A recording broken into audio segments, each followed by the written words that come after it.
இந்த இணைப்பில் இணைந்திருக்கும் ஒவ்வொருவரையும் அன்புநாதர் இயேசு கிறிஸ்துவின் ஈடு இணையற்ற நாமத்தினாலே நான் வாழ்த்துக்கள் கூறுகிறேன்.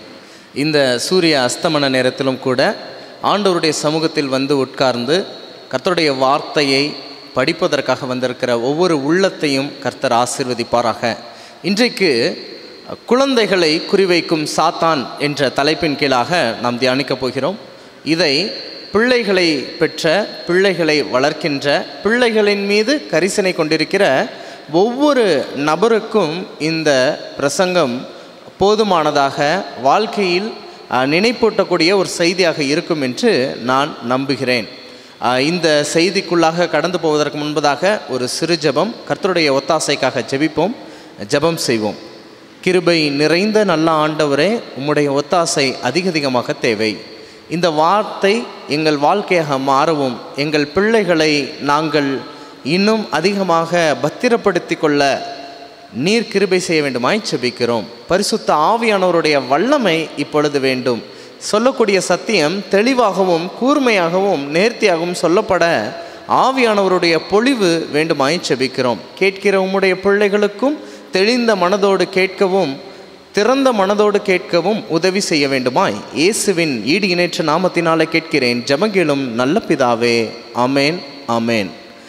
இன்றைக்கு அழகான ஒரு தலைப்பின் கீழாக பார்க்க போகிறோம், குழந்தைகளை குறிவைக்கும் சாத்தான். இந்த பிரசங்கத்தை தொடங்கும் போது பலவிதமான தலைப்புகள் என்னுடைய மனதில் தோன்றியது. முதலாவது, குழந்தைகளை குறிவைக்கும் சாத்தான் என்ற தலைப்பு என் மனதில் ஓட்டமாக இருந்தது. அதற்கு பிற்பாடு சாத்தானின் குழந்தை ஊழியம், சேட்டன்ஸ் சில்ட்ரன்ஸ் மினிஸ்ட்ரி அப்படிங்கிற ஒரு தலைப்பு என்னுடைய மனதில் தோன்றியது. பிற்பாடு நோவாவின் காலமும் குழந்தைகளும், லோத்துவின் காலமும் குழந்தைகளும் என்ற தலைப்பு தோன்றியது. இப்படி பல தலைப்புகள் தோன்றினாலும் ஒரு தலைப்பை முதன்மைப்படுத்தும் விதத்தில் குழந்தைகளை குறிவைக்கும் சாத்தான் என்ற தலைப்பின் கீழாக நாம் இன்றைக்கு தியானிக்கப் போகிறோம். ஆனாலும் நான் சொன்ன இந்த 3 தலைப்பின் கீழாகவும் பதில் காண போகிறோம். சாத்தான் வேதாகமம் முழுவதுமாக குழந்தைகளை எவ்விதமாக குறிவைத்திருக்கிறான் என்று வேதத்தின் வழியாக முதலாவது பார்த்துவிட்டு, இப்பொழுது நாம் இந்த காலத்தில் எவ்விதமாக குழந்தைகள் தாக்கப்படுகிறார்கள், எவ்விதமாக காக்கப்பட வேண்டும் என்பதை நாம் பார்க்க போகிறோம். முதலாவதாக ஆதாம் ஏவாளின் குழந்தைகள். ஆதாம் ஏவாளின் குழந்தைகளான காயின் மற்றும் ஆபேலை நாம் பார்க்கிறோம். முதல் 2 குழந்தைகள், அதற்கு பிற்பாடு மூன்றாவதாக சேத் பிறக்கிறதை பார்க்க முடிகிறது. பிற்பாடு அவருக்கு அநேக குமாரர்களும் குமாரத்திகளும் ஆதாமுக்கு பிறந்ததை வேதாகமம் கூறுகிறது. இந்த 2 குழந்தைகளில் ஒரு குழந்தை சத்தியத்திற்காக நின்ற குழந்தை. அந்த குழந்தை என்ன செய்தது என்று பார்க்கும்போது, காயின் கர்த்தருடைய சந்நிதியில் காணிக்கை வந்து வைப்பதற்கு காய்கறிகளை கொண்டு வந்து வைத்தான். ஆனால் ஆண்டவர் எதிர்பார்த்த ஒரு காணிக்கையை ஆபேல் வந்து வைத்ததை பார்க்க முடிகிறது. அதனாலே சத்தியத்தின்படி வாழ்ந்த, ஆண்டவருடைய உள்ளத்தை புரிந்த ஒரு குழந்தை, ஒரு சத்தியத்திற்கு நிறைந்த ஒரு நபர் கொலை செய்யப்படுவதை பார்க்க முடிகிறது. இங்கே காயின் ஆபேலை கொலை செய்தான் என்று நம்மால் பார்க்க முடிகிறது. காயின் தன் சகோதரனாகிய ஆபேலோடே பேசினான். அவர்கள் வயல்வெளியில் இருக்கும் சமயத்தில் காயின் தன் சகோதரனாகிய ஆபேலுக்கு விரோதமாய் எழும்பி அவனை கொலை செய்தான். அப்ப சாத்தான் யார் மூலமாவது சத்தியத்தின்படி வாழக்கூடிய ஒரு சந்ததியை அழிக்க வேண்டும் என்பது அவனுடைய திட்டமாக இருந்தது. அந்த திட்டத்தை அவன் காயின் மூலமாக நிறைவேற்றிக் கொள்வதை பார்க்க முடிகிறது. இப்படியாக குழந்தையாகிய ஆபேல், நான் குழந்தை என்று சொல்லுவது ஒரு வாலிப பிரயாத்தில் இருக்கக்கூடிய நபரையும் குறிக்கக்கூடிய ஒன்றாக இருக்கும். ஏன்னா இந்த பிரச்சனை சிறுவர் முதல் அந்த வாலிப பருவத்தில் இருக்கக்கூடிய அநேகரை பாதித்ததினாலே நீங்கள் இவ்விதமாக நான் குழந்தைகள் என்று சொல்லும்போது அது டீன் வயதில் இருக்கக்கூடியவர்களையும் குறிக்கும் என்பதையும் புரிந்து கொள்ளுங்க.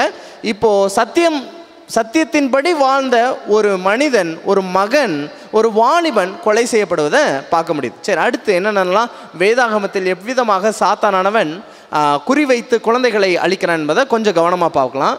அடுத்ததான் யோபுவின் குழந்தைகள், யோபுவின் பிள்ளைகள் என்று பார்க்கும்போது, யோபுவின் பிள்ளைகளில் சாத்தானானவன் ஆண்டவரிடத்தில் யோபுவை அழிப்பதற்கென்று, யோபுவை காயப்படுத்துவதற்கென்று அனுமதி பெற்று வந்தபோது சாத்தான் நினைத்திருந்தால் யோபுவின் மெட்டீரியலிஸ்டிக் திங்ஸ், பொருட்களிலெல்லாம் சேதம் உண்டாக்கி இருந்திருக்கலாம். ஆனால் விசேஷமாக யோபுவின் பிள்ளைகளின் மீது கை போட்டு யோபுவின் பிள்ளைகள் அழிக்கப்படுவதை பார்க்க முடிகிறது. அந்த வேத வசனத்தை நான் வாசிக்கிறேன். யோபு 1:18-19 கூறுகிறது, உம்முடைய குமாரரும் உம்முடைய குமாரத்தைகளும் தங்கள் மூத்த சகோதரன் வீட்டிலே புசித்து திராட்சரசம் குடிக்கிற போது வனாந்தர வழியாய் பெருங்காற்று வந்து அந்த வீட்டின் 4 மூலைகளிலும் அடிக்க அது பிள்ளைகளின் மேல் விழுந்ததினால் அவர்கள் இறந்து போனார்கள். 7 குமாரர் 3 குமாரத்திகளும் இறந்து போனாங்க. ஏன் யோபுவின் பிள்ளைகளின் மீது சாத்தான் கவனம் செலுத்துகிறான் என்றால், யோபுவை பற்றி வேதம் கூறும்போது அவன் உத்தமன், சன்மார்கன், தேவனுக்கு பயந்து பொல்லாப்புக்கு விலகுகிறமான ஒரு மனுஷன்.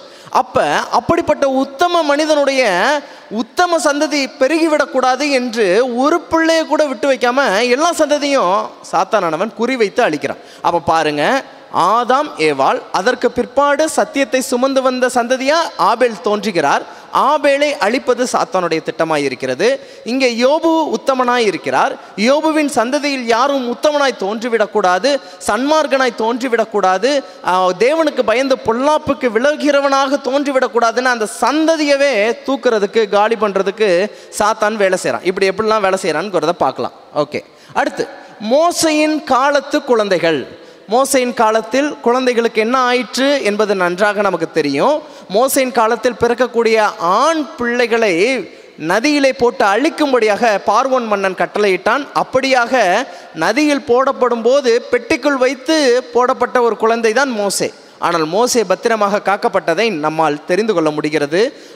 ஆயினும் அந்த சம்பவம் எவ்விதமாக இருந்தது என்பதை வேத வசனத்தின் மூலமாக நாம் வாசிக்க போகிறோம். அப்பொழுது பார்வோன் பிறக்கும் ஆண் பிள்ளைகளை எல்லாம் நதியிலே போட்டுவிடவும் பெண் பிள்ளைகளை எல்லாம் உயிரோடு வைக்கவும் தன் ஜனங்கள் எல்லாருக்கும் கட்டளையிட்டான். ஸ்பெஷலாக ஆண் பிள்ளைகளை எல்லாம் கொலை செய்ய வேண்டும் என்பதை பார்க்க முடிகிறது. இங்கே ஆண் பிள்ளைகளை கொலை செய்வதை நாம் பார்க்கும்போது அந்த இஸ்ரவேல் சந்ததியை எவ்விதமாக அழித்து விட வேண்டும், எவ்விதத்திலும் இந்த இஸ்ரவேல் சந்ததி முளைத்து விடக்கூடாது, திளைத்து விடக்கூடாது என்பது சாத்தானுடைய அந்த வஞ்சகமாக இருந்தது. அப்போ சாத்தானவன் ஆபேலை குறிவைத்தான். யோபுவின் பிள்ளைகள் அந்த உத்தமர்களாக வளர்ந்து விடக்கூடாது என்பதில் குறிவைத்தான். அதற்கு பிற்பாடு மோசேயின் காலத்திலையும் பார்த்தீங்க அப்படின்னா குழந்தைகளின் மீது இந்த இஸ்ரவேல் சந்ததியில் ஆண்டவரை வெளிப்படுத்தக்கூடிய, ஆண்டவரை புரிந்து கொள்ளக்கூடிய ஒரு சந்ததி இந்த உலகத்தில் இருந்துச்சுன்னா அது இஸ்ரவேல் சந்ததி. யாக்கோபின் சந்ததி தான் தேவனை பற்றின புரிதலுக்கு மிகவும் நெருக்கமான ஒரு சந்ததி. அந்த சந்ததியை அழிக்க வேண்டும் என்பது சாத்தானுடைய சதித்திட்டமாக இருந்ததினாலே விசேஷமாக ஆண் பிள்ளைகளை அழிக்க வேண்டும், இந்த சந்ததி ஒளிந்து போக வேண்டும் என்று சாத்தான் நினைச்சான். அப்போ சாத்தானுடைய டார்கெட் ஆடியன்ஸ் பார்த்தீங்கன்னா சிறு பிள்ளைகள், பிறந்த பிள்ளைகள் வரைக்கும் எப்படிதான் சத்தியத்தின்படி வாழக்கூடாத ஒரு சந்ததி உருவாவதற்கு நாம் என்ன செய்யலாங்கிறத திட்டம் தீட்டி கங்கணம் கட்டி அவர்களை அழிக்க வேண்டும் என்பது அவனுடைய சித்தமாக இருக்குது. அடுத்ததா அத்தாலியல் காலத்து குழந்தைங்க. அத்தாலியால் யார் அப்படின்னா ஆகாப், யெசபேல் என்ற 2 நபருக்கு பிறந்த ஒரு பெண் பிள்ளை தான் இந்த அத்தாலியால். ஆகாப் இருப்பதிலேயே மிகவும் மோசமான ஒரு ராஜா, ஆண்டவருக்கு பிரியமில்லாத விக்கிரக ஆராதனை செய்த ஒரு ராஜா. இந்த யெசபேலை பார்க்கும்போது கர்த்தருடைய தீர்க்கதரிசிகளை கொலை செய்த கொலைகாரியாக வேதாகமத்தில் பதிவு செய்யப்பட்டிருப்பது இந்த யெசபேல் ராணி. இந்த யெசபேலுக்கும் ஆகாபுக்கும் பிறந்த ஒரு பெண் தான் அத்தாலியால். இந்த அத்தாலியாளுக்கு யார் கணவனாக வராங்க அப்படின்னா யோசபாத்தின் மூத்த மகனான யோராம் துணையாக, வாழ்க்கை துணையாக, கணவன் மனைவியாக இணைகிறாங்க. இந்த அத்தாலியாளுக்கு ஒரு மகன் பிறக்கிறான், அகசியா என்ற மகன் பிறக்கிறான். நல்லா கவனிங்க, அத்தாலியால் கணவன் யாரு? யோராம். இருவருக்கும் சேர்ந்து பிறக்கக்கூடிய பிள்ளையின் பெயர் பார்த்தீங்கன்னா அகசியா. இந்த அகசியா அரசாட்சிக்கு வந்த சில வருடத்திலேயே என்ன பண்ணுறான்? இறந்து போய் விடுகிறான். இப்பொழுது அகசியாவுக்கு அடுத்த அகசியாவின் பிள்ளை அந்த ராஜாவின் ஸ்தானத்தில் வரணும். அதாவது அத்தாலியாலின் பேரப்பிள்ளை தான் என்ன பண்ணணும்? அந்த ஸ்தானத்துக்கு வரணும். ஆனால் இந்த அத்தாளியால் பதவி ஆசை பிடித்தவளாக இருந்ததினாலே தன்னுடைய பேர பிள்ளைகளை எல்லாத்தையும் உயிரோடே வைக்காதபடிக்கு கொலை செய்ததாக வேதாகமத்தில் போட்டிருக்கு. அப்போ அகசியாவின் பிள்ளைகள் எல்லாம் கொலை செய்யப்படுவதை வேதத்தில் வாசிக்கிறோம். நம்ம வாசிக்கலாமா?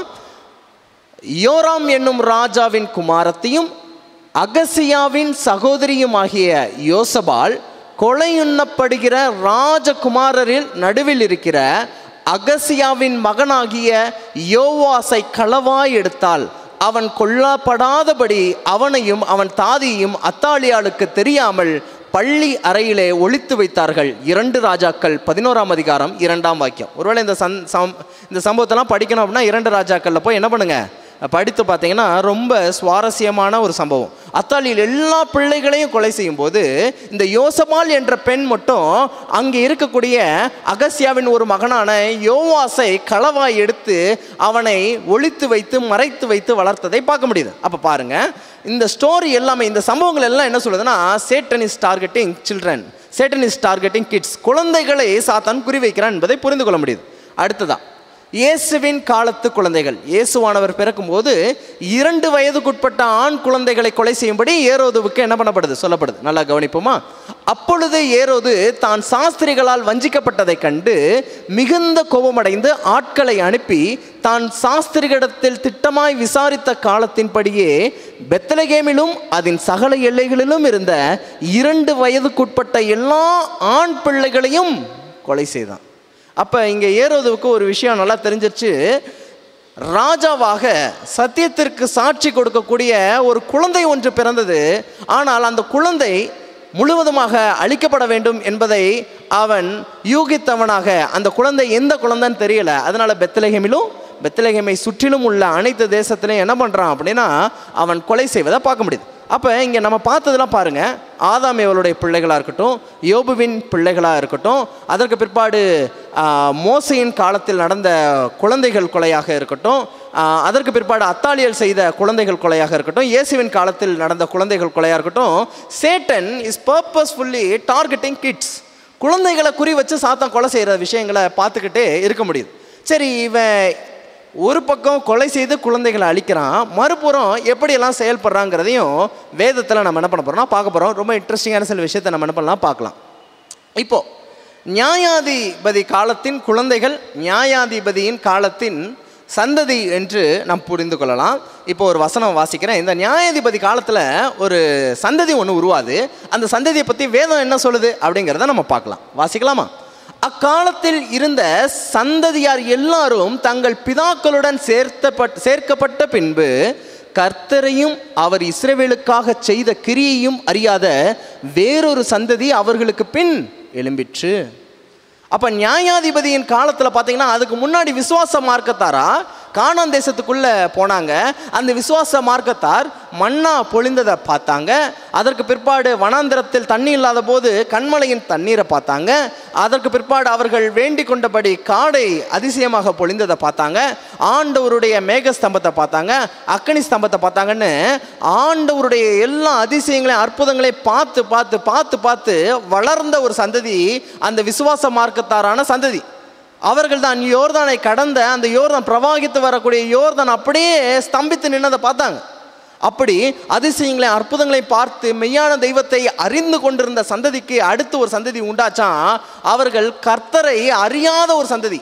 அப்போ சாத்தானுடைய டார்கெட் என்ன, அவனுடைய இலக்கு என்ன அப்படின்னா, அடுத்து வரக்கூடிய குழந்தை தலைமுறைகள் என்ன பண்ணணும் அப்படின்னா, கர்த்தரை பற்றின அறிவு இல்லாமல், கர்த்தரை பற்றின புரிதல் இல்லாமல், கர்த்தருடைய அதிசயங்களை பற்றி தெரிந்து கொள்ளாமல், கர்த்தருடைய அற்புதங்களை பற்றி தெரிந்து கொள்ளாமல், கர்த்தருடைய வழிநடத்தல் பற்றி தெரிந்து கொள்ளாமல், கர்த்தருடைய வார்த்தையின்படி தெரிந்து கொள்ளாமல் அவரை பற்றி அறியாத ஒரு சந்ததியை உருவாக்க வேண்டும் என்பது சாத்தானுடைய தலையாய திட்டமாய் இருக்கிறது. அந்த திட்டத்தின்படி நியாயாதிபதி காலத்தில் அதை என்ன பண்ணிட்டான் அப்படின்னா, அடுத்த தலைமுறையை கர்த்தரை பற்றின அறிவு இல்லாமல் சாதிச்சிட்டான்.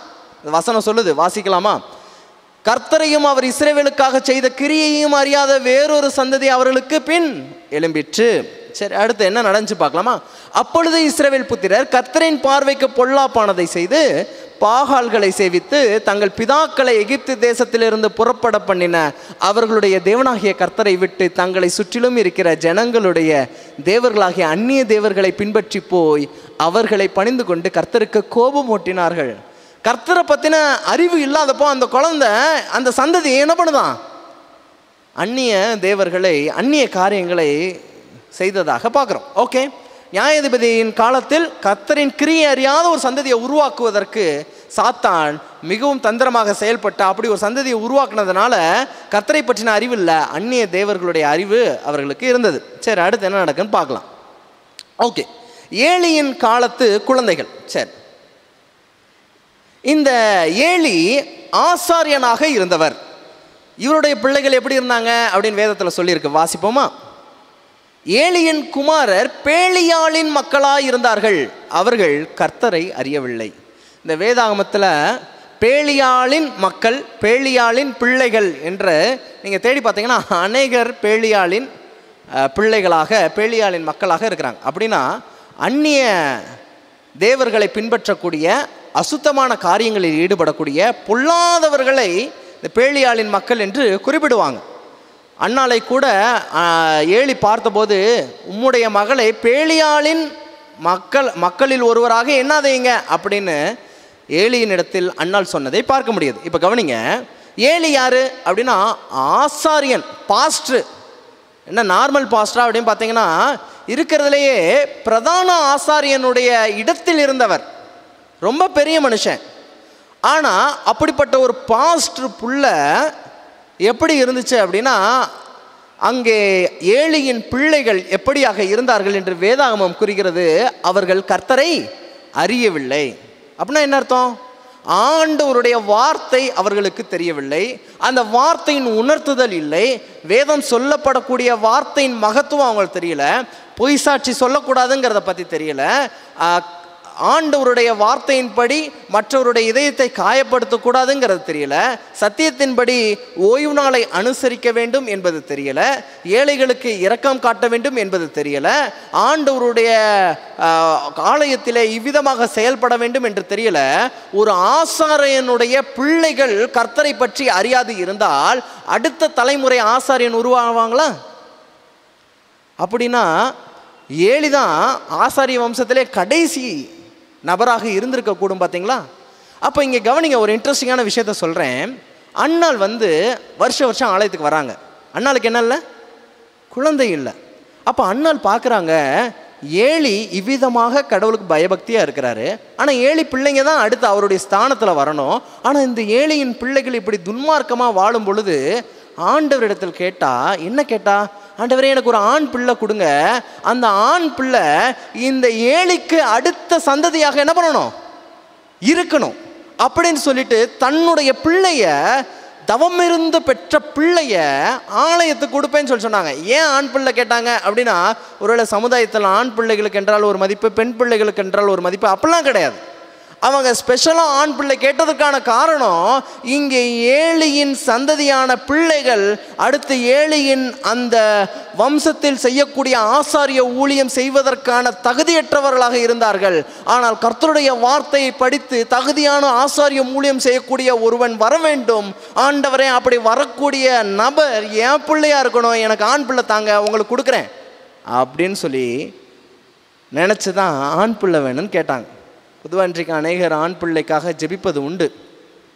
அப்படி ஜெபிக்கிறவர்கள், என் பிள்ளை அடுத்த தலைமுறையின் சத்தியத்தை சுமந்து கொள்ளக்கூடிய, சத்தியத்தை மனதார பேசக்கூடிய நாவுகளை கொண்டுள்ள ஒரு பிள்ளையாக என் பிள்ளை இருக்கணும் அப்படிங்கிறதுக்காக நான் ஜெபிக்கிறேன்னா, அப்படிப்பட்ட ஒரு பிள்ளைக்காக நான் ஜெபிக்கிறேன்னா அப்படிங்கிறத சிந்திக்கணும். அப்போ இங்கே கவனிங்க, ஒரு பக்கம் சாத்தான் ஆபேலை கொலை செய்தான், அதற்கு பிற்பாடு யோபுவின் பிள்ளைகளை கொலை செய்தான். அந்த சன்மார்க்க சந்ததி உருவாகக்கூடாதுன்னு மோசேயின் காலத்தில் அந்த சந்ததி இஸ்ரவேல் வம்சத்தை அழித்து விட வேண்டும் என்ற ஆண் பிள்ளைகளின் மீது காட்டம் காட்டினான். அத்தாலியால் காலத்திலும் அங்கே இருக்கக்கூடிய அகசியாவின் ஆண் பிள்ளைகளை குறிவைத்து கொலை செய்தான். இயேசுவின் காலத்திலும் இரட்சகர் தோன்றிவிடக்கூடாது என்று கொலை செய்தான். இப்படி கொலை செய்து வந்திருந்த சாத்தான் சில நேரங்களில் அவனுடைய தந்திரத்தை மாற்றி இங்கே எல்லா நபர்களையும் எல்லா குழந்தைகளும் கொலை செய்யணும்னு அவசியம் இல்லை, பிள்ளைகளை கொலை செய்யணும்னு அவசியம் இல்லை, அவங்கள கர்த்தரை பற்றின அறிவு இல்லாமல் பார்த்துக்கிட்டாலே என்ன பண்ணிடலாம் போதும். அப்போ அவனுடைய வஞ்சகம் நியாயாதிபதியின் காலத்தில் என்ன பண்ணான், கர்த்தரை பற்றின அறிவு அவங்களுக்கு இல்லாமல் வேற தேவர்கள் என்ன பண்ணாங்க, சேவித்து தேவனுக்கு கோபம் மூட்டினாங்க. அப்படிப்பட்ட ஒரு சந்ததியை உருவாக்குறதுக்கு சாத்தானவன் செயல்பட்டான். இங்கே ஏலி பாஸ்டர் பிள்ளை, அந்த பாஸ்டர் பிள்ளைக்கே என்ன நிலைமை அப்படின்னா, அவர்கள் கர்த்தரை அறியவில்லை. ஆனாலும் ஆண்டவர் ஒவ்வொரு காலத்திலும் தனக்கென்று ஒரு குழந்தை என்ன பண்ணியிருக்கிறாரு, வைத்திருக்கிறார். இரட்சகராக இயேசுவை தன்னுடைய குழந்தையாக வைத்திருந்தார். இஸ்ரவேல் சந்ததி அழிந்து போகும் என்று நினைக்கும் போது மோசையை ஆண்டவர் அங்கே வைத்திருந்தார். இங்கே ஏலியின் பிள்ளைகள் கர்த்தரை அறியாதபட்சமாக இருக்கும்போது சாமுவேலை ஆண்டவர் அன்னாளுக்கு கொடுத்து பார்த்திருந்ததை பார்க்க முடிகிறது.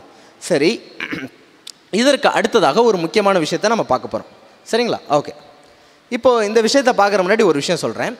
இரண்டாம் வருகையும் குழந்தைகளும், இந்த விஷயம்தான் ரொம்ப முக்கியமான விஷயம். இரண்டாம் வருகையும் குழந்தைகளும். ஆண்டவராக இயேசு கிறிஸ்து இரண்டாம் வருகையை பற்றி சொல்லும்போது 2 நபர்களுடைய நாட்களை போன்று இருக்கும் சொன்னாங்க. ஒன்று நோவாவின் நாட்கள், இன்னொன்று லோத்துவின் நாட்கள். இந்த நோவாவின் காலத்துக்கும் குழந்தைக்கும் சம்மந்தம் இருக்குதா, லோத்துவின் நாட்களுக்கும் குழந்தைக்கு சம்மந்தம் இருக்குதான்னா அழகான வேத வசனம் இதில் இருக்குது. நல்லா கவனித்து இந்த வசனத்தை வாசிக்கலாம். நோவாவின் காலமும் சிறுவர்களும்.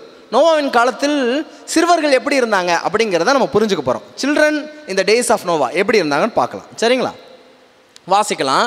2 வசனங்களை நம்ம சேர்த்து படித்தாதான் இந்த விஷயம் புரியும். நம்ம கவனமாக வாசிச்சோன்னா புரிஞ்சுக்கலாம். மனுஷனுடைய அக்கிரமம் பூமியிலே பெருகினது என்றும் அவன் இருதயத்தின் நினைவுகளின் தோற்றமெல்லாம் நித்தமும் பொல்லாததே என்றும் கர்த்தர் கண்டார். ஆதியாகமம் 6:5. நல்லா கவனிங்க. மனுஷனுடைய இதயத்தின் தோற்றமோ அவனுடைய நினைவுகளும் நித்தமும் என்னவா இருந்துச்சான், பொல்லாப்பா இருந்துச்சு. அவன் எதாவது சிந்திச்சாலே என்னதான் சிந்திப்பான், பொல்லாப்பாக தான் சிந்திப்பான். அவன் ஏதாவது சிந்தித்தாலே அவன் நன்மைக்கு எதுவாக சிந்திக்க மாட்டான், பொல்லாப்பாக தான் சிந்திப்பான். அவனுடைய திங்கிங் ஃபுல் அண்ட் ஃபுல் என்னவாக இருந்துச்சு, பொல்லாப்பாக இருந்துச்சு. யாரை வஞ்சிக்கலாம், யாரை ஏமாற்றலாம், யார்கிட்ட திருடலாம், யாரை கொலை செய்யலாம், யார்கிட்ட அபகரிக்கலாம், இப்படி அவனுடைய சிந்தனை ஃபுல் அண்ட் ஃபுல்லு அந்த வக்கீர புத்தி என்று சொல்வார்களே நித்தமும் பொல்லாப்பானது. சரி, எந்த வயசுலேருந்து நித்தமும் பொல்லாப்பாக இருந்துச்சு அப்படின்னு இந்த வசனம் நமக்கு சொல்லலை. இன்னொரு வசனத்தை, இதே வார்த்தைகள் கொண்ட இன்னொரு வசனத்தை வாசிக்க போகிறோம். இந்த நித்தமும் பொல்லாப்பா அவர்களுடைய சிந்தனை இருந்ததுனால தான் ஆண்டவர் நோவாவின் காலத்தில் மக்களை என்ன பண்ணார், அழித்தார். அப்போ எந்த வயதிலிருந்து நித்தமும் பொல்லாப்பா இருந்துச்சு அப்படிங்கிறத ஆண்டவர் புரிந்து கொள்ளும்படியாக இன்னொரு வேத வசனத்தை நமக்கு தராரு. அதை வாசிப்போமே. ஓகே, ஆதியாகமம் 8:21 இதோடைய ஜோடு வசனம் இருக்குது. எந்த வயசுலேருந்து நித்தமும் பொல்லாதவர்களாக இருந்தாங்கிறத வாசிக்கலாம். சுகந்த வாசனை கர்த்தர் முகர்ந்தார். அதாவது இது நோவாவின் வெள்ளப்பெருக்கு முடிந்து நோவா பலியிட்டதுக்கப்புறம் அந்த பலியை ஆண்டவர் சுகந்த வாசனையாக முகர்ந்தார். அப்போ சொல்கிறாரு, என்ன சொல்கிறாருங்கிறத வாசிக்கலாம். நம்ம நோவாவின் காலத்தின் அந்த சிறுவர்களை பற்றின நிலையை ஆண்டவர் இப்போ சொல்கிறார். என்ன சொல்கிறாரு? அப்பொழுது கர்த்தர், இனி நான் மனுஷன் நிமித்தம் பூமியை சபிப்பதில்லை, மனுஷனுடைய இருதயத்தின் நினைவுகள் அவன் சிறு வயது தொடங்கி பொல்லாததாக இருக்கிறது அப்படின்னு சொல்கிறார். அப்போ இதுக்கு முன்னாடி உள்ள வசனம் மனுஷனுடைய இருதயத்தின் நினைவுகள் நித்தமும் பொல்லாப்புன்னு சொன்னார். ஆனால் இந்த வசனத்தில் தான் எந்த வயசுலேருந்து இருக்குதுன்னா அவன் சிறு வயது தொடங்கி. இன்னைக்கு சின்ன பிள்ளைங்க ஒரு பொருள், ஒரு சின்ன குழந்தை வச்சுருன்னா அதே பொருளை இன்னொரு குழந்தைக்கு பிடிச்சிருச்சுன்னா இந்தப்பா வச்சுக்கோன்னெலாம் கொடுக்காது. அந்த ஒரு பொருளுக்காக 2 பிள்ளைங்கள் என்ன பண்ணிக்கிட்டு இருக்கு, அடிச்சுட்டு கிடக்கு. அப்போ சின்ன குழந்தைங்கள்லேருந்தே அந்த சுயநலம் இல்லை அந்த செல்ஃபிஷ்னஸ் என்னவா இருக்கிறத பார்க்க முடியும். அளவுக்கு ஏற்ற மாதிரி இருக்குது. சில குழந்தைகள் கொடுக்க மறுக்குது, சில குழந்தைகள் அடிச்சிருது, இந்த மாதிரிலாம் இருக்குது. அப்போ குழந்தைகள் சின்ன வயசுலேருந்தே நித்தமும் பொல்லாப்பானதை சிந்திக்கும்படியான ஒரு சூழ்நிலை, ஒரு சந்ததி யார் காலத்தில் இருந்துச்சுன்னா நோவாவின் காலத்தில் இருந்துச்சான். அப்படின்னா நோவாவின் காலத்தில் நடந்தது போல தான் மனுஷகுமாரனுடைய காலத்திலே நடக்கும். அப்படின்னா கடைசி காலத்திலையும் குழந்தைகளுடைய சிந்தனையை சாத்தானவன் பொல்லாதவைகளாக துன்மார்க்கமாக மாற்றி விட்டான். அப்படின்னா அதையே நம்ம என்ன அடையாளமாக பார்க்கலாம் அப்படின்னா கடைசி காலத்தின் மிகப்பெரிய அடையாளமாக பார்க்கலாம். அப்போ நோவாவின் காலத்தில் சின்ன குழந்தை உட்பட சிறு வயது தொடங்கி நித்தமும் பொல்லாப்பா இருந்துச்சான். அப்போ இந்த கடைசி காலத்தில் சிறு குழந்தைகளின் சிந்தனையை திருடுவதற்கு சாத்தான் என்ன பண்ணுறான்? பிளான் பண்ணிக்கிட்டு இருக்கான். அது எந்த அளவுக்கு பிளான் பண்ணிக்கிட்டு இருக்காங்கிறத நம்ம தொடர்ந்து பார்க்க போகிறோம். இதை பார்க்குறக்கு அடுத்ததான் சிறு வயது தொடங்கி நித்தமும் பொல்லாப்பானதாய் நோவாவின் காலம் இருந்தது என்று பார்த்தோம். அப்போ சின்ன பிள்ளைங்களை பற்றி நோவா காலத்தில் பேசியிருக்கு. சரி, லோத்துவின் காலத்தில் பேசியிருக்கா அப்படின்னு பார்க்க போகிறோம். சரிங்களா? ஓகே. இந்த லோத்துவின் காலத்தில் பார்க்கும்போது லோத்து சோதோம் குமாராவை அழிப்பதற்காக வந்த 2 தூதர்களை அந்நியர்கள் என்று எண்ணி தன்னுடைய வீட்டிற்கு பத்திரமாக கூட்டு வந்து அவர்களுக்கு உணவு கொடுத்து அவர்களுக்கு உபசரிப்பு செய்யக்கூடிய நபராக இருக்கிறாரு. அப்போ கதவு வந்து தட்டுற ஒரு குரூப் வந்து வாங்க அவங்க கிட்ட தவறு செய்யணும் அப்படின்னு சொல்லி கூப்பிட்றாங்க. இல்லை அப்படி செய்யாதீங்க, அவங்க எங்கள் வீட்டுக்கு வந்த விருந்தாளின்னு அவர் காப்பாற்றுறதுக்கு முற்படுறாரு. அப்படி வீட்டுக்கு முன்னாடி வந்த நபர்களை அந்த தூதர்கள் பார்த்து அவங்கள குருட்டாட்டம் பிடிக்க பண்ணுறாங்க. அந்த குரூப்பு யார், எந்த வயசுக்காரவங்க அப்படின்னு யோசிச்சிருக்கீங்களா? எந்த வயசுக்காரங்க? ஒருவேளை 60-70 வயசுக்காரவங்க இருப்பாங்களா? இல்லை 80 வயசுக்கு மேலே இருப்பாங்களா? என்ன வயசுக்காரவங்க அந்த எதிர்த்து குரூப்பில் இருந்தாங்க பாப்பமா? வசனம் வாசிக்கலாம். தெருவாசலில் இருந்த சிறியோரும் பெரியோருமாகிய மனிதருக்கு குருட்டாட்டம் பிடிக்க பண்ணாங்க. அப்போ லோத்துவின் காலத்தில் வீட்டில் உள்ள நபரை வெளியில் வர சொல்லுங்க, அவங்க கிட்ட நாங்கள் தவறு செய்ய வேண்டும்னு கூப்பிட்ட அந்த நபர்கள் யாருன்னா தெருவாசலில் இருக்கிற யாரும் சிறியோரும். இப்போ சின்ன குழந்தை மனசில் இவ்வளவு தவறான சிந்தனை எந்த காலத்தில் விதைக்கப்பட்டிருக்குன்னா லோத்துவின் காலத்தில் விதைக்கப்பட்டிருக்கு. அப்போ நோவாவின் காலத்தில் சிறு வயது தொடங்கி நித்தமும் பொல்லாப்பா இருக்கு. லோத்துவின் காலத்தில் அந்த சிறுவர்கள் உட்பட தவறு செய்யக்கூடிய நபர்களாக, மிகவும் இழிவான செயல் செய்யக்கூடிய துன்மார்க்க செயலில் ஈடுபடக்கூடிய நபர்களாக சாத்தான் அவங்க மைண்டை டியூன் பண்ணி வச்சுருந்தான். சரி, அடுத்ததாக நம்முடைய காலத்தின் குழந்தைகளை எப்படியாக வைத்திருக்கிறாங்கிறத பார்க்கலாம். சரி, நம்முடைய காலத்து பிள்ளைகள் இப்போல்லாம் ரொம்ப கஷ்டமான ஒரு விஷயம் என்னென்னா, எனக்கு 2 வயதுக்கு உட்பட்ட ஒரு பாப்பா இருக்கிறான். அந்த பாப்பாவுக்கு ஃபோன் இல்லாமல் சாப்பாடு ஊட்டுறது சிரமமான விஷயமா இருக்குது. இப்போ அந்த ஃபோனுங்கிறது எவ்வளவு மேண்டேட்ரி விஷயமா, அப்பா இல்லாட்டினா கூட சாப்பாடு ஊட்டிடலாம் போல்க, என்ன வேணும் அப்படின்னா ஃபோன் இல்லாமல் ஊட்ட முடியல. இது என்னுடைய வீட்டில் தான் அப்படின்னு பார்த்தீங்கன்னா இந்த விதிக்கு விளக்காக யாருமே இல்லைன்னு சொல்லப்படுற அளவுக்கு மேபி சிலர் இன்னும் அந்த விஷயங்களை உறுதியாக இருக்கிறாங்க. It is very tough. நாங்கள் அதுக்கு மாற்று வழிகளாக பல விஷயங்கள் முயற்சிக்கிறோம், ஆனால் அது ரொம்ப கடினமானதாக இருப்பதை பார்க்குறோம். ஆனாலும் அதற்கான முயற்சிகளை எடுத்து அதற்கான சீர்திருத்தங்களை கர்த்தருடைய பலனினாலே நாங்கள் செய்வதற்கு வாஞ்சிக்கிறோம், முயற்சிக்கிறோம் அப்படிங்கிறதையும் நான் பதிவு செய்யணும்னு ஆசைப்பட்றேன். சரி, நம்முடைய இந்த காலத்து பிள்ளைகளை சாத்தான் எப்படிலாம் சிந்தனையை குறி வைக்கிறாங்கிறத பார்க்கலாம். இப்போ கவனிங்க, இந்த விஷயத்தை பார்த்தீங்கன்னா இன்றைக்கி ஐடல்னஸ், இந்த சோம்பேறித்தனமும் சும்மா இருக்கிற நேரமும் அதிகமாக இருக்கிறத பார்க்க முடியுது. இது எங்கே வரைக்கும் இருக்குது அப்படின்னா, காலேஜ் முடிச்சுட்டு வேலை பார்க்கக்கூடிய நிலைக்கு வந்தாலுமே கூட காலேஜுக்கு போனால் காலேஜ் போயிட்டு வந்து வேறு வேலை இருக்காது, ரொம்ப டெய்லியும் படிக்கக்கூடிய அளவுக்கு ஸ்கூலில் ஹோம்ஒர்க் பண்ணிவிட்டு அடுத்த நாள் அசைன்மெண்ட் அப்படிங்கிற அளவுக்கு ஸ்ட்ரெஸ் வந்து காலேஜ் லைஃப்பில் இருக்காது. காலேஜ் லைஃப்லேயும் ஒரு சில ஃப்ரீ டைம், ஃப்ரீயாக இருக்கக்கூடிய ஒரு நேரம் வந்து என்ன பண்ண தான் செய்யும்னா இருக்க தான் செய்யும். ஈவன் வேலைக்கு செய்யக்கூடியவர்கள், இல்லைனா வெளியூரில் இருக்கிறவங்க, வேலைக்கு செல்கிறவங்க, இல்லை ஹாஸ்டலில் தங்கி வேலை செய்கிறவங்க, இப்படி இருந்தாலும் நமக்கு ஃப்ரீ டைம் அப்படிங்கிறது இருக்கும். அப்போ இந்த ஃப்ரீ டைம், இந்த ஐடல் டைமை பார்த்தீங்க அப்படின்னா பலரும் பலவிதமான வீணான காரியங்களில் செலவு செய்யப்படுவதை பார்க்க முடியுது. அதில் ரொம்ப முக்கியமான விஷயங்கள் பார்த்திங்கன்னா ஆன்லைன் கேம்ஸ். இப்போ பார்த்திங்கன்னா படிக்கிறவங்க வேலை பார்க்குறவங்கிறது மட்டும் இல்லை, இந்த 6th ஸ்டாண்டர்ட் 7th ஸ்டாண்டர்ட் பிள்ளைங்க வரைக்கும் என்ன பண்ணுறாங்க அப்படின்னா, ஒரு பையன் ஒருத்தன் என்னென்னா ஓடிக்கிட்டே இருக்கிறான், அவனை ஜம்ப் பண்ணி ஓடிக்கிட்டே இருக்கிறான். அது பார்த்தீங்கன்னா அது கேம் பேர் பார்த்தீங்கன்னா சப்வே சர்ஃப்னு நினைக்கிறேன், எனக்கு தெரில, சப்வே சர்ஃப். இப்போ ஓடிக்கிட்டே இருக்கிறான், அது என்ன ஓடி எங்கே தான் முடிக்கிறான்னு தெரில, போகிற வழியில் ஒரு சுவாரஸ்யம் இல்லை. ஆனாலும் அதை குழந்தைகள் மனதில் வஞ்சிக்கும்படியாக, அதை ஈர்க்கும்படியாக சாத்தானவன் செயல்படுறான். ஓடிக்கிட்டே இருக்கிறான், அது குழந்தை இப்படியே ஸ்வைப் பண்ணிக்கிட்டே இருக்குது, ஸ்வைப் பண்ணி தேய்ச்சிக்கிட்டே இருக்குது. அவன் நித்தியத்துக்கும் ஓடிக்கிட்டு இருக்கிறான், அவன் ஓடி முடித்த பாடு இல்லை. இப்போ போகும்போது வரையில் ட்ரெயின் வந்துடுது, டக்குன்னு ஜம்ப் பண்ணிடுறான், வேகமாக ஓடுறான், எல்லாம் இதுவாக இருக்குது. ஆனால் வாப்பா இப்போ ஃபேமிலி ப்ரேயருக்கு வாப்பா, பைபிள் கதை கேட்கலான்னு சொல்லி கேட்டால் அவனுக்கு ஓடுறது தான் பிடிச்சிருக்கு, அதில் என்ன தான் இருக்குதுன்னு எனக்கு தெரில, அவன் ஓடிக்கிட்டே இருக்கிறான்.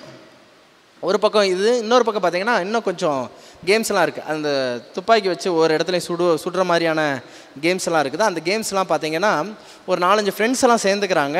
அந்த சேர்ந்துக்கிட்டு ஃபோன்லேயே பேசிக்கலாம் உங்களுக்கு, டேய் அவனை சுடுறா, ஏய் இவனை போய் புடுறா, ஏய் விரட்டாதரா அப்படின்னு சொல்லிட்டு என்ன பண்ணுறாங்க, சுடுறது, கொலை செய்கிறது, இப்படிப்பட்ட விஷயங்களை ஒரு கேமாக இருக்குது. ஆனால் what's the profit, what's the benefit? அதனால் என்ன பயன், என்ன பிரயோஜனம்?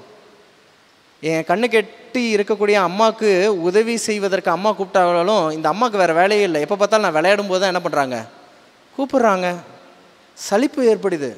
அம்மா மேலே சலிப்பா? இந்த உலகத்தில் மிகவும் அதிகமாக பாசம் காட்டக்கூடிய நபர் வந்து அம்மா தான். அம்மா மேலேயே சலிப்பா? அப்படி குழந்தைங்களுடைய சுபாவம் மாறி போச்சு. சுடுறதுல இருக்கக்கூடிய ஆசை அம்மாவுக்கு உதவி செய்கிறதுல இல்லை, சுபாவம் மாறிடுச்சு. இதில் இன்னும் மோசமான விஷயம் என்னென்னா, இப்போல்லாம் பார்த்தீங்கன்னா சில கிரிக்கெட் கேம்ஸ் எல்லாம் இருக்குது. அதெல்லாம் பார்த்தீங்க அப்படின்னா பெட்டிங் வச்சு விளையாடலாம். ஒரு 20 ரூபா பணம் கட்டணும் அப்படின்னா ஒரு கேம் விளையாண்டு நம்ம ஜெயிச்சோன்னா அதில் 30 ரூபா 40 ரூபா கிடைக்கும். ஒரு நாள் ஃபுல்லாக விளையாண்டோன்னா ஒரு 100 ரூபா சம்பாதிக்கிற அளவுக்கு அந்த கேம் விளையாண்டுட்டே இருக்கலாம். ஏன்னா 100 ரூபாய்க்காக ஒரு நாள் ஃபுல்லாக விளையாடுறது வந்து அவ்வளோ ஞானமான விஷயம் இல்லை இல்லைங்களா? வெளியில் வேலைக்கு போனால் கூட ஒரு நாள் வேலைக்கு போனாலும் சித்தாள் சம்பளமே என்னவா இருக்குன்னா 400 ரூபாய்க்கு குறையாமல் இருக்குது. ஆனால் ஒரு நாள் ஃபுல்லாக விளையாண்டு அந்த பாக்கெட் மணி 100 ரூபாய்க்காக நம்முடைய சிந்தனையை அடமான வைக்கக்கூடிய குழந்தைகள் இருக்கிறாங்க. ஏன் இந்த பிரச்சனை அப்படின்னா, they don't know the best replacement. அவங்களுக்கு அதுக்கான மாற்று விஷயம் தெரில. இதே சந்தோஷத்தை கொடுக்கக்கூடிய சத்தியத்தின் காரியங்கள் இருக்குது. சத்தியம் பாவத்தை விட அதிகமான சந்தோஷத்தை கொடுக்கக்கூடியது. இன்றைக்கி பாவத்தை தான் அதிகமாக தேடிக்கிட்டு இருக்காங்க. ஆனால் சத்தியம் சந்தோஷத்தை தர்றதுனால தான் தாவீது சொன்னார், நாள் முழுவதும் அது என் தியானம்னு சொன்னார். அதனால் அந்த சந்தோஷம் பெஸ்ட் ரீப்ளேஸ்மெண்ட் என்னன்னு தெரியல. இப்போ ஆன்லைன் கேம்ஸ் மட்டும் இல்லை, இப்போ மூவிஸ், வெப் சீரிஸ், அதிகமான படங்கள். இப்போ முன்னாடிலாம் பார்த்தீங்கன்னா வீட்டில் இருந்து அம்மா அப்பா தேட்டருக்கு கூட்டிகிட்டு போக மாட்டாங்க அப்படின்னு கட்டாயத்தினால் தேட்டருக்கு போகாத இருந்தாங்க. ஆனால் இப்போ அப்படி கிடையாது. ஏன்னா தேட்டரே கைக்கு என்னவாயிருது, ஃபோனாக வந்துடுது. அப்போ பையன் படிக்கிறானா இல்லை படம் பார்க்குறானே கண்டுபிடிக்க முடியாத அளவுக்கு அவனுடைய சூழ்நிலை வந்துருச்சு. ஆனால் அப்படி போக போக கர்த்தரை அறியாத ஒரு சந்ததி, அவனுக்கு புலம்பல் புஸ்தகம் பழைய ஏற்பாடா புதிய ஏற்பாடானே தெரில. கடைசியாக உங்களுக்கு பிடிச்ச சங்கீதம் எது சொல்லுங்கள் பாப்பா. ஒரு திருச்சபையில் வச்சு கூட நான் கேட்டேன், உங்களுக்கு பிடிச்ச புஸ்தகம் சொல்லுங்கன்னா ஒவ்வொருத்தரும் ஒரு புஸ்தகம் சொன்னாங்க. சங்கீதம் ஒரு தம்பி பிடிச்சின்னு சொன்னாப்புல. சங்கீதத்தில் எந்த சங்கீதம் பிடிக்கும் அப்படின்னு கேட்டதுக்கு அதில் 150 ஏதாவது ஒரு நம்பர் சொன்னால் கூட நான் விட்டுருப்பேன். அந்த தம்பி சொன்னார், எனக்கு கொஞ்ச நாள் டச்சு விட்டதுனால எனக்கு எந்த சங்கீதம்னு தெரில அப்படின்னு சொன்னார். டச்சு விட்டு போச்சு, ஆனால் டச் ஃபோன் தான் ரொம்ப பிடிச்சிருக்கு. அப்போ கர்த்தரை பற்றின அறிவு இல்லாத ஒரு சந்ததி உருவாகிக்கிட்டு இருக்கு. அதுக்கு காரணமாக இந்த விஷயங்கள்லாம் அடிமைப்படுத்தி வச்சுருக்குது.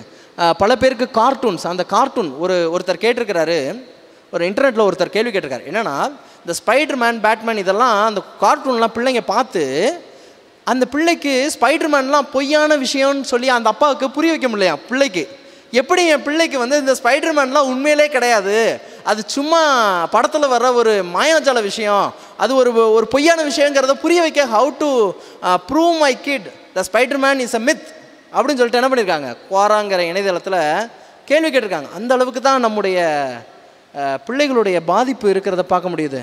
அதுக்கப்புறம் பார்த்திங்கன்னா இன்றைக்கெலாம் பார்த்திங்கன்னா சமைக்கிறோமோ இல்லையோ ஒரு 100 வீடியோ வந்து இந்த குழம்பு வைக்கிறது எப்படி, அந்த குழம்பு வைக்கிறது எப்படின்னு சொல்லிட்டு, இந்த கடை சாப்பாடு எப்படி, அந்த கடை சாப்பாடு எப்படின்னு சொல்லிட்டு ஃபுல் அண்ட் ஃபுல் ஃபுட்டு ரிவ்யூவாக பார்த்துக்கிட்டே நேரம் செலவழிக்கிறது.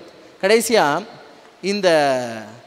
இந்த ஆன்லைன் தளம், உலக கல்வி முறையும் ஆன்லைன் தளம், ஜூம் தளமாக வந்ததுக்கு பிற்பாடு அநேக சிறு குழந்தைகள் உட்பட இந்த போர்னோகிராஃபி இப்படிப்பட்ட விஷயங்களை, தவறான காரியங்களை பார்க்குறது, அதை பெற்றோரிடத்திலிருந்து மறைக்கும்படியாக எப்படிலாம் சாதிக்கலாம், அவங்களுக்கு வந்தாங்கன்னா மாற்றிக்கிற விஷயம், அவங்க தெரியாமல் டெலீட் பண்ணுற விஷயம்னு சின்ன பிள்ளைங்களுடைய அந்த இன்னசென்ட் மைண்டு என்ன ஆயிடுச்சுன்னா கரப்ட் ஆயிடுச்சு. சாத்தான் எல்லா விதத்துலேயும் சிறுவர்களுடைய, நம்முடைய வாலிபர்களுடைய, டீன் பருவத்தில் இருக்கக்கூடியவர்களுடைய மனதெல்லாம் பாதித்து வைத்திருக்கிறான்.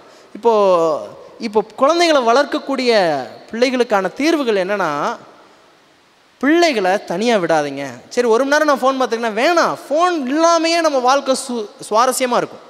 ஒருத்தர் அழகாக ஒரு புஸ்தகம் போட்டார். என்ன புஸ்தகம் போட்டார்னா, பணம் இல்லாமல் சந்தோஷமாக இருப்பது எப்படி அப்படின்னு சொல்லிட்டு ஒரு அழகான ஒரு புஸ்தகம் ஒன்று ராபின் ஷர்மான்னு ஒருத்தர் என்ன பண்ணார்னா, ரீசெண்டாக அவருடைய புஸ்தகம் ஒன்று பார்த்தேன். அப்போ the wealth the money cannot buy, பணத்தினால் வாங்க முடியாத சொத்துக்கள் இல்லை பணத்தினால் வாங்க முடியாத சந்தோஷங்கள்னு ஒரு புஸ்தகம் என்ன பண்ணியிருந்தாருன்னா எழுதியிருந்தார். அந்த மாதிரி ஃபோன் இல்லாமல் வாழ்க்கையை நடத்த முடியும், எ லைஃப் வித்தவுட் ஃபோன்னு புஸ்தகம் எழுதலாம் போல்க.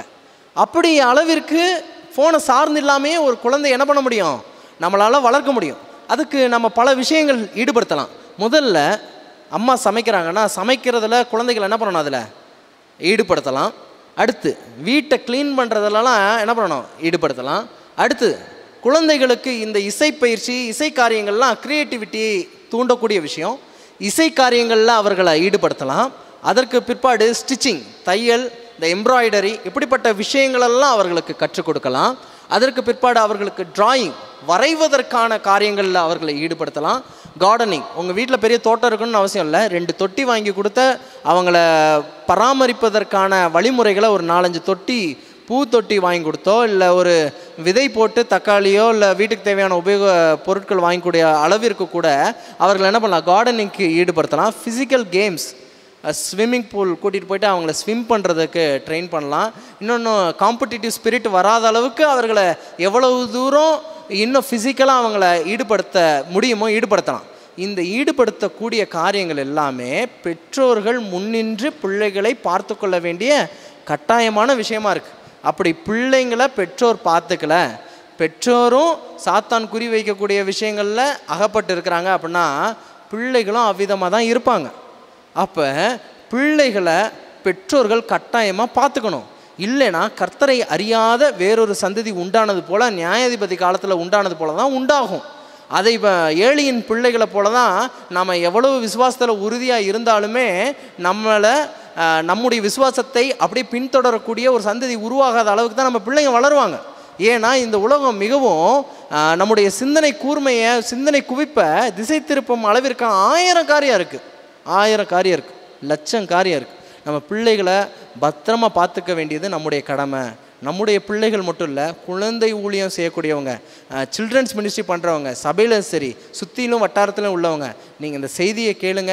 உங்களால் முடிந்த மட்டில் அநேக பிள்ளைகளை எப்படியாவது கர்த்தருடைய வார்த்தையினால் ஒரு சந்ததியை உருவாக்கக்கூடிய பணியை செய்யுங்க. அதை இன்னும் நீங்கள் செய்யக்கூடியதை விட இன்னும் 10 மடங்கு அதிகமாக செய்யுங்க. கர்த்தர் உங்களை நிச்சயமாக ஆசீர்வதிப்பார். அப்படிப்பட்ட சாத்தானின் கண்ணிக்கு குறிவைக்கப்பட்டிருக்கிற குழந்தைகளெல்லாம் காப்பாற்றப்பட வேண்டிய மிக முக்கியமான காலத்தில் நம்ம இருக்கிறோம். அந்த காலத்தில் நாம் ஆண்டவர் வரும்போது அநேக குழந்தைகளை மீட்ட நபராக இருக்க வேண்டும் என்பது என்னுடைய மிகப்பெரிய வாஞ்சையாக இருக்கிறது.